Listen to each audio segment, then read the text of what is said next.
Bienvenidos a este primer episodio de Farus, un podcast del Ministerio Vida y Teología, el cual tiene el propósito de conversar acerca de teología, de cuestiones teológicas y de cómo éstas impactan la vida de los cristianos. Es un gusto para mí saludarles en este primer episodio de Farus. Hoy comenzaremos nuestro viaje para ir desglosando algunos términos teológicos, algunos acontecimientos históricos que han marcado al protestantismo o al cristianismo y que siguen siendo vigentes hoy. Posiblemente muchas iglesias los hayan olvidado, pero las raíces del cristianismo están sostenidas en la palabra de Dios. Y eso implica también que nosotros podamos conocer y entender hechos históricos, postulados teológicos que la Iglesia ha sostenido durante los siglos. Hoy, en este primer episodio, vamos a hablar de 5 estandartes que el cristianismo ha sostenido desde siempre. 5 banderas que marcan una diferencia entre el cristianismo y cualquier otra religión, cualquier otro movimiento. El cristianismo se distingue por estas 5 banderas. Así que independientemente de la denominación dentro del cristianismo que tú tengas, estos 5 estandartes tienes que abrazarlos y te tienen que diferenciar. Estos 5 estandartes son o están arraigados 100% en la palabra de Dios y cabe mencionar que no son negociables. Así que hoy comenzaremos un viaje al año 1517, cuando un monje agustino llamado Martín Lutero clavó 95 tesis que encendieron una chispa no solamente religiosa, digámoslo así, sino también una chispa espiritual que desde ese entonces transformaría al mundo entero. Pero este episodio no solamente trata de historia. Queremos ver qué dice la Biblia, cómo se conectan los eventos históricos con la verdad revelada de Dios y por qué todo esto sigue siendo de vital importancia para la iglesia del siglo XXI. Entonces tú te preguntarás, ¿qué ocurrió en 1517 con este monje agustino llamado Martín Lutero? Lo que ocurrió fue que este monje empezó a estudiar las escrituras y él tenía una carga muy pesada en su corazón sobre si la salvación era por obras, específicamente porque él se sentía tan cargado de pecado que veía a Dios como un Dios malvado, un Dios como policía que estaría listo para ponerle una multa si fallaba. Se daba cuenta que él, por sus propios esfuerzos, no podía agradar a Dios, no podía ni siquiera acercarse. Entonces, estudiando el libro de Romanos, específicamente el capítulo 1, se dio cuenta que la salvación y el perdón de pecados vienen solamente por medio de la fe en Jesucristo. Entonces, él formó 95 postulados, lo que se conoció como las 95 tesis, y entonces inició la reforma protestante. Pero la reforma no fue en ninguna medida una revolución política, como algunos pueden pensar, sino que fue una revolución bíblica. Porque en aquel entonces la Biblia no estaba en la lengua común, solamente se encontraba en griego, en hebreo o en latín. Entonces la gente común no podía leer la Biblia porque no tenía la Biblia en su idioma. La Reforma lo que consiguió, y como Lutero definió al corazón de la Reforma, fue devolverle la escritura al pueblo, dando diferentes traducciones para que la gente común pudiese leer la Biblia. Esto obviamente tuvo un impacto inmediato en la recuperación del Evangelio apostólico. No un evangelio que decía que la salvación o el perdón de pecados viene por buenas obras o por una buena conducta, sino que el evangelio apostólico, el evangelio bíblico, tal cual como Romanos lo afirma y lo declara, el perdón de pecados y la salvación solamente vienen por medio de la fe en Jesucristo.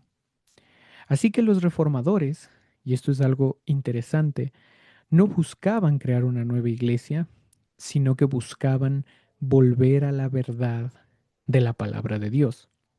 Ahora, esto se vio expresado en 5 postulados, 5 pilares que sostienen al cristianismo hasta hoy. Ese legado inmediato se conoció en 5 declaraciones bíblicas que hoy conocemos como las 5 solas. Y partimos desde este punto en el episodio número 1 porque son postulados que no cambian, son intachables, son innegociables. Estas 5 solas de la Reforma Protestante marcan una diferencia. Pero tú te preguntarás, ¿por qué se llaman las 5 solas? Bueno, la palabra sola en latín quiere decir que no hay nada más que añadir. Entonces, son 5 postulados y el primero es sola escritura. Y nosotros podríamos definir a esto como que la palabra tiene toda la autoridad. Y al añadirle la palabra sola, no hay otra autoridad como ni por encima de la palabra de Dios.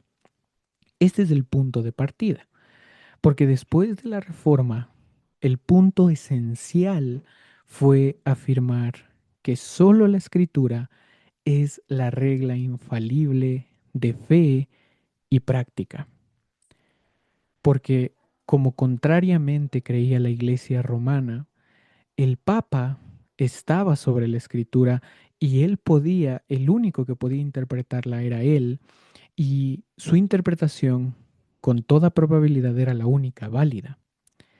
Pero los reformadores vieron que esto estaba equivocado, porque solamente la escritura es inspirada por Dios, como dice 2 Timoteo 3:16. Solamente la escritura es la autoridad máxima en la iglesia y en la vida del cristiano. Es la regla infalible de fe y práctica. Si nosotros menospreciamos a la escritura o si nosotros la rebajamos y nosotros nos ponemos sobre la escritura, eso nos convierte automáticamente en autoridad. Pero los reformadores sostuvieron que sola escritura era un principio fundamental, porque esto cambió todo. Ahora, en la iglesia las cosas no se harían como opinarían ciertos hombres o cierto grupo de poder, sino que ahora las cosas se harían conforme a la palabra de Dios. No solamente en todas las cosas prácticas de la iglesia, no solamente en su liturgia, no solamente en su forma de adoración, sino también en su enseñanza, en su doctrina. Se tradujo la Biblia al idioma del pueblo, como ya vimos. Ese fue el corazón de la reforma.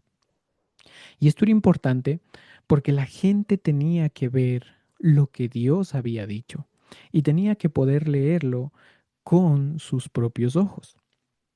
Pero no solamente eso, sino que también cuando un predicador abría la escritura o cuando el pastor de una iglesia abría la escritura, se predicaba expositivamente.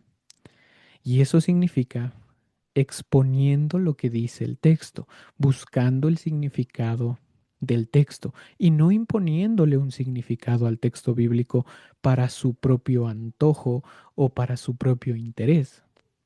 Así que la Biblia, en todo sentido, debería ser la autoridad.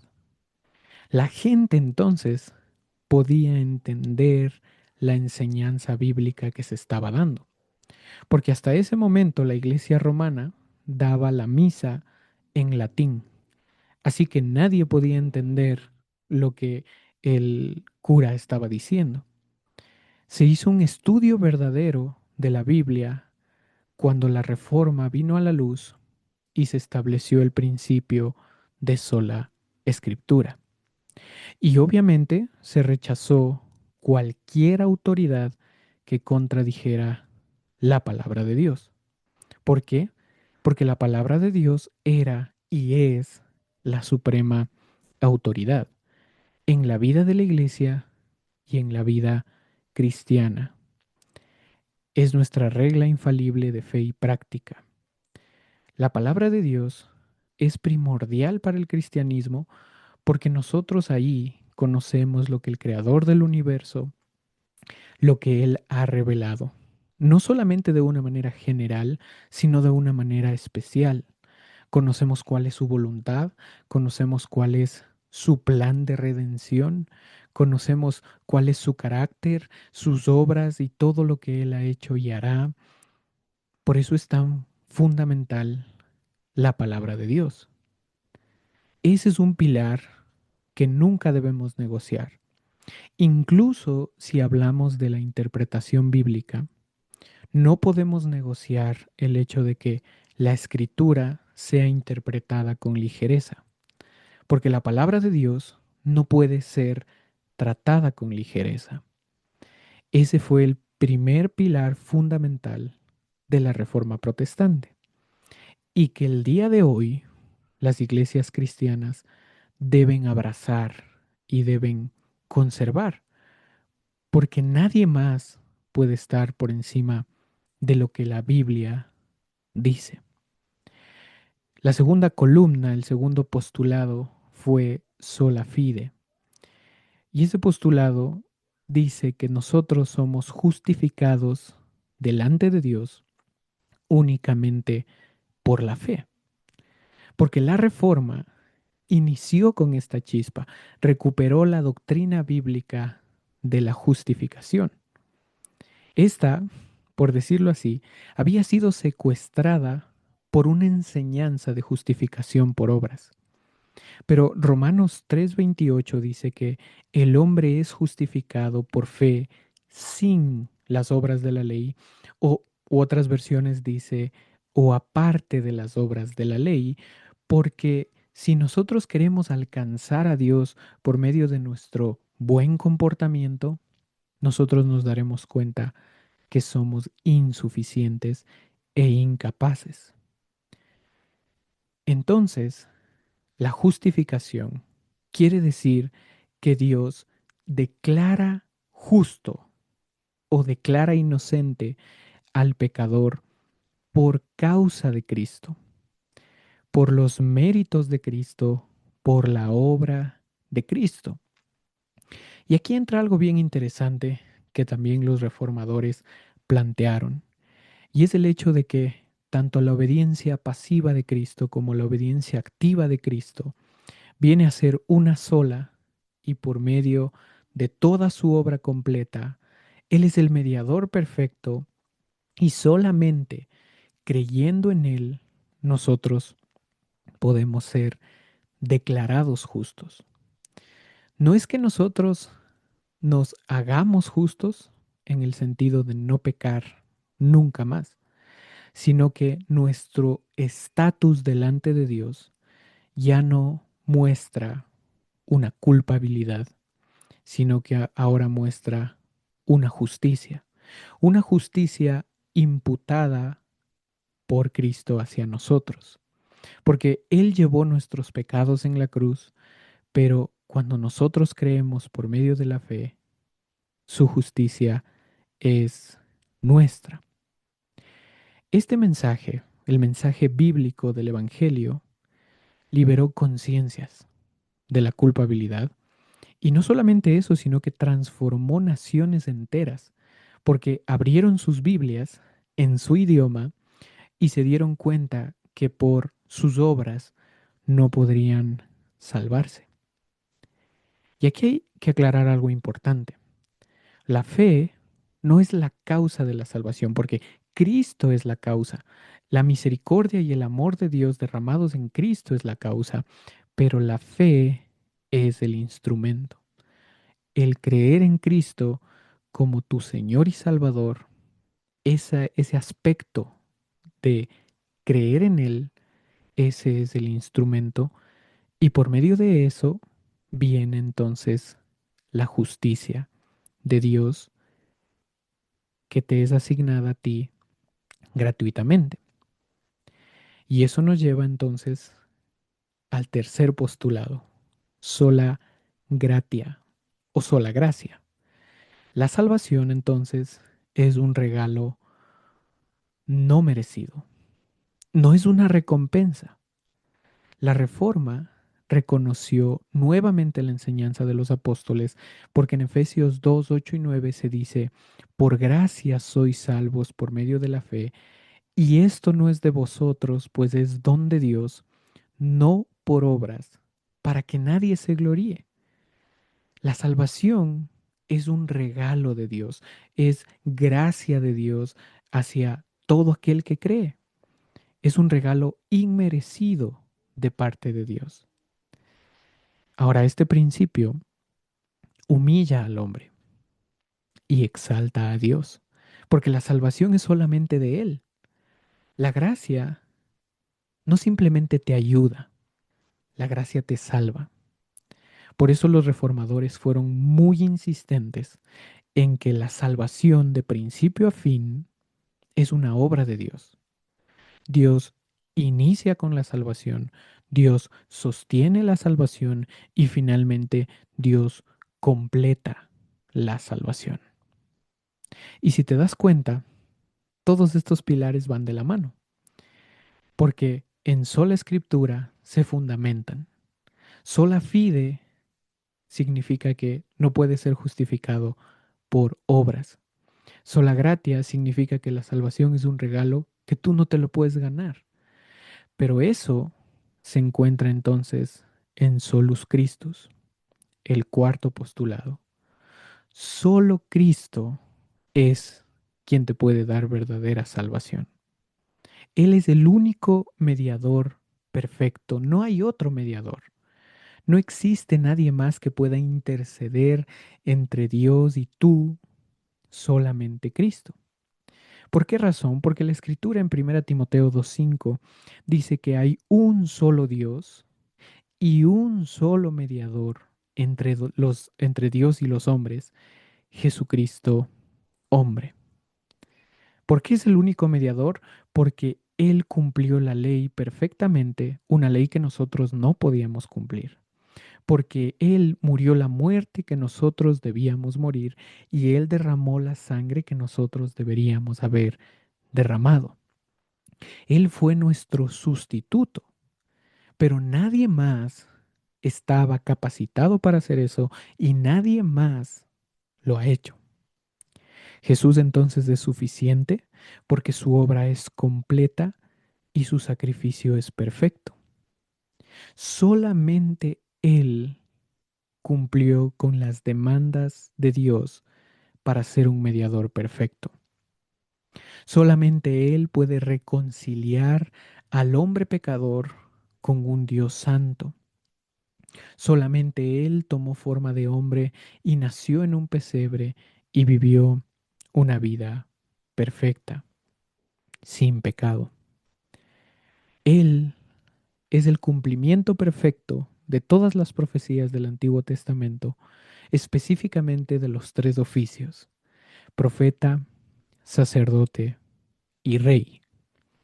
Y estos tres oficios le capacitan, o el cumplimiento de los mismos muestran que solo Él es el mediador perfecto.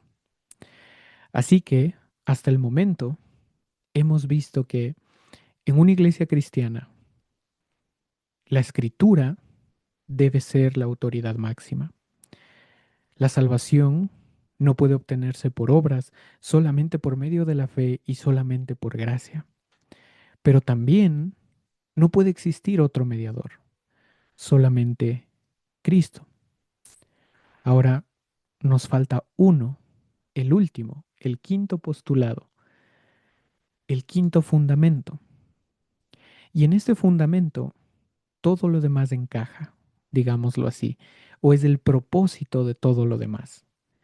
Este quinto punto culminante es solideo gloria. Solo a Dios la gloria. Porque si Él nos reveló su palabra y si la salvación es por fe como un regalo de Dios y Él fue el que envió a Cristo, entonces solo Él es merecedor de gloria y nadie más. El efecto inmediato de la reforma fue volver al centro de la adoración a Dios. No la adoración a nadie más, no la adoración a un hombre, no la adoración a una imagen, fue volver al centro de la adoración a Dios, tal cual como Romanos, y es un libro excelente. Romanos 11:36 dice, porque de Él, por Él y para Él son todas las cosas. Es decir, porque Él quiso, existen todas las cosas. Y Él es la causa de todas las cosas, pero además de eso, todas las cosas tienen que existir para Él. No buscar la gloria del hombre, no buscar la gloria de un sistema religioso, no buscar la gloria ni siquiera de un líder espiritual. Toda la gloria solamente le pertenece a Dios. Y más allá de un domingo, donde muchas veces se piensa que adoración es sinónimo de cantar, más allá de un domingo, lo que nos enseña Romanos 11:36 es que toda tu vida debe ser para la gloria de Dios. Todo lo que tú haces debe ser para la gloria de Dios. Como los reformadores dijeron también en palabras en latín, coram Deo. Vivimos delante del rostro de Dios. Así que estos 5 pilares no se pueden negociar, porque si tú niegas que la palabra de Dios es la autoridad máxima, entonces la palabra de Dios pasa a un segundo plano. Si tú niegas que la salvación es por fe, entonces debe ser por obras. Si tú niegas que la salvación es solo por gracia, entonces no es un regalo. Si tú niegas que hay otro mediador aparte de Cristo, entonces Cristo pasa a un segundo plano. Pero si tú niegas que todo es para la gloria de Dios, entonces tú te conviertes en un ladrón de gloria. Las iglesias cristianas y nosotros como cristianos evangélicos debemos abrazar y sostener estos 5 pilares de la Reforma Protestante, porque siguen vigentes hoy, porque ellos no han cambiado, porque si negociamos, corremos el peligro de caer en un error fatal. Así que estos 5 principios siguen estando vigentes. Es por eso que los efectos inmediatos que nosotros debemos tener es, por ejemplo, una predicación centrada en Cristo, una predicación expositiva que busque y exponga el significado del texto y que no se prediquen ideas que no se encuentran en la palabra de Dios, o que no se utilice la Biblia simplemente como un apoyo para predicar ideas que no son bíblicas. La predicación debe estar centrada en Cristo, pero de la misma manera, estos 5 postulados traen la verdad a la luz y entonces no hay más engaño. Puedes ver la verdad con tus propios ojos porque ahora tú tienes la Biblia en tu idioma y tú puedes leerla y al mismo tiempo tú puedes crecer y conocer a Dios. También otro de los beneficios o impactos que tuvo la Reforma es que no es simplemente un evento del pasado. En realidad, es un llamado permanente a volver a la palabra de Dios. Ese es el legado de la Reforma, un llamado permanente a volver a la palabra de Dios, porque tú tienes que entenderla, interpretarla, exponerla correctamente. Así que déjame hacerte algunas preguntas para terminar este primer episodio. ¿Es la Biblia la autoridad máxima en tu vida? ¿Cómo tú tomas la Biblia en tu diario vivir? ¿Es la Biblia la autoridad máxima en tu iglesia?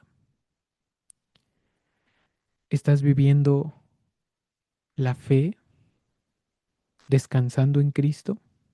¿O tú te estás intentando ganar el favor de Dios? Y una tercera pregunta, ¿tu vida refleja que todo es para la gloria de Dios? Porque el legado inmediato de la Reforma, en estos 5 pilares, nos recuerda que el Evangelio no es negociable, no cambia y nunca, nunca debe ser diluido. Así que este fue nuestro primer episodio de los pilares fundamentales del cristianismo que fueron recuperados en 1517 gracias a la Reforma Protestante. Te agradezco por acompañarme en este primer episodio y en el siguiente vamos a seguir explorando un poco más de la Reforma Protestante y cómo continuó desarrollándose en diferentes países y qué otros principios se fundamentaron en la palabra de Dios. Solideo Gloria. Que Dios les bendiga.